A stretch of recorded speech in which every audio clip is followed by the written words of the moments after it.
kuasa kebangkitan. Kuasa kebangkitan. Mari kita lihat firman Tuhan dalam 1 Korintus 15 ayat 3-5. Sebab yang sangat penting telah kusampaikan kepadamu, yaitu apa yang telah kuterima sendiri, ialah bahwa Kristus telah mati karena dosa-dosa kita sesuai dengan kitab suci. Bahwa ia telah dikuburkan dan bahwa ia telah dibangkitkan pada hari yang ketiga sesuai dengan kitab suci. Bahwa ia telah menampakkan diri kepada Kefas dan kemudian kepada ke-12 muridnya. Yang menarik, Yesus bukan sekedar mati, di hari ketiga dia bangkit, dia menampakkan diri kepada murid-muridnya. Sekarang rasul mana, nabi mana yang setelah mati kemudian bisa bangkit kembali? Bahkan Lazarus yang pernah dibangkitkan Kristus, dia sempat hidup beberapa saat dan kemudian dia mati untuk selama-lamanya. Tapi di sini Yesus bukan sekadar mati, dia bangkit dan hidup selama-lamanya. Ada 8 bukti bahwa Yesus itu bangkit. Yang pertama, bukti bahwa Yesus itu bangkit, kubur kosong membuktikan Yesus hidup. Ada orang berkata bahwa Yesus itu tidak hidup. Yesus itu dicuri. Kalau Yesus dicuri, kenapa ditinggalkan kain kafannya? Orang kalau nyuri handphone, nggak mungkin dia lepasin casingnya, sarungnya, kemudian dia geletakin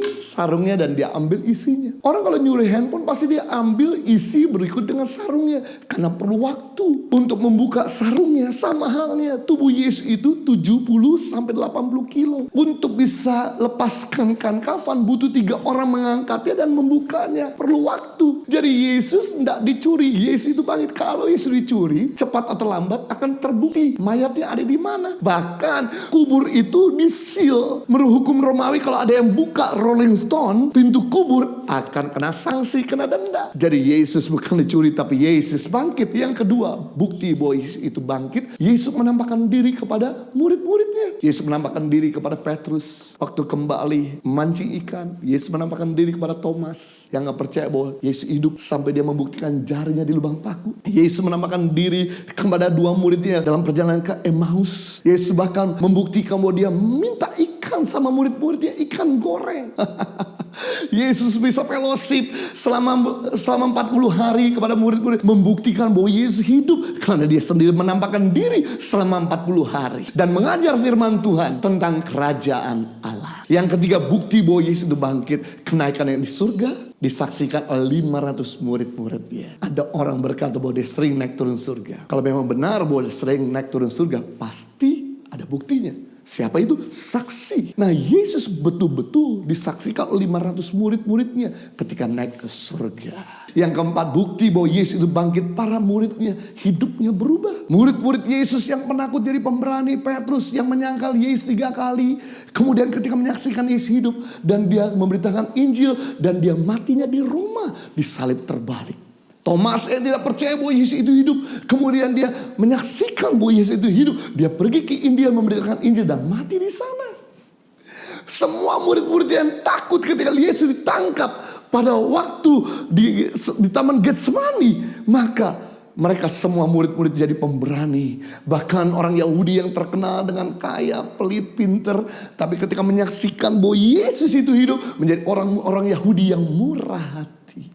Yang kelima, bukti bahwa Yesus itu bangkit, gereja berdiri. Waktu Petrus berkhotbah, 3.000 orang diselamatkan. Dan kemudian sejak saat itu maka 3.000 orang tersebut mulai pergi ke mancanegara. Dan juga termasuk murid-murid Yesus. Dan sampai hari ini gereja berdiri di mana-mana seluruh dunia. Bahkan sampai hari ini juga di Indonesia. Bukti yang keenam, bahwa Yesus itu bangkit, ibadah hari Sabat menjadi hari Minggu. Menurut orang Yahudi tidak boleh hukum Taurat dirubah-rubah, kuduskanlah hari Sabat. Tapi orang-orang Yahudi Mesianik mengerti bahwa Yesus bangkit bukan di hari Sabat, tapi Yesus bangkit di hari Minggu. Sejak saat itu mereka mengubah ibadah mereka dari hari Sabat menjadi hari Minggu. Sejarah kenapa sampai hari ini kita merayakan ibadah hari Minggu, karena Yesus bangkit di hari Minggu Paskah. Yang ketujuh, bukti bahwa Yesus itu bangkit, Alkitab Perjanjian Baru ditulis oleh murid-muridnya yang kualitas sama dengan Perjanjian Lama. Kalau Yesus tidak bangkit, tidak mungkin Matius menulis Alkitab, nggak mungkin Markus menulis Alkitab, nggak mungkin Lukas menulis 2 Alkitab, nggak mungkin Yohanes menulis 5 Alkitab,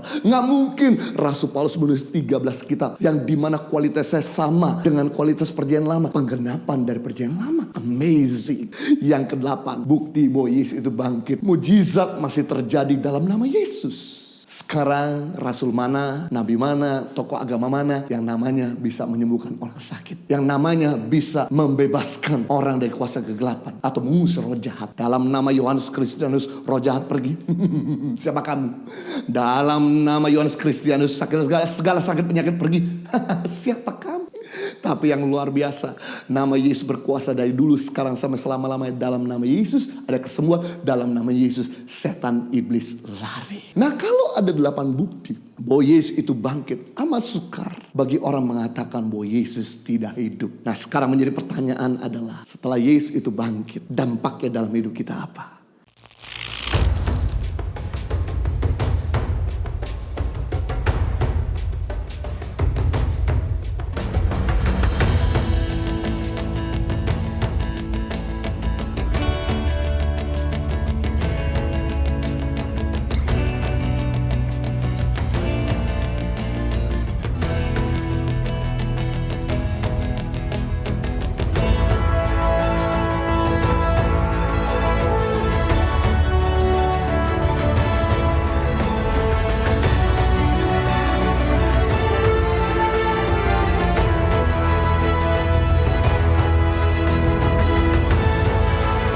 Cerita anak pedalaman dalam meraih mimpi dan mengejar cita-cita bersama Tangan Pengharapan.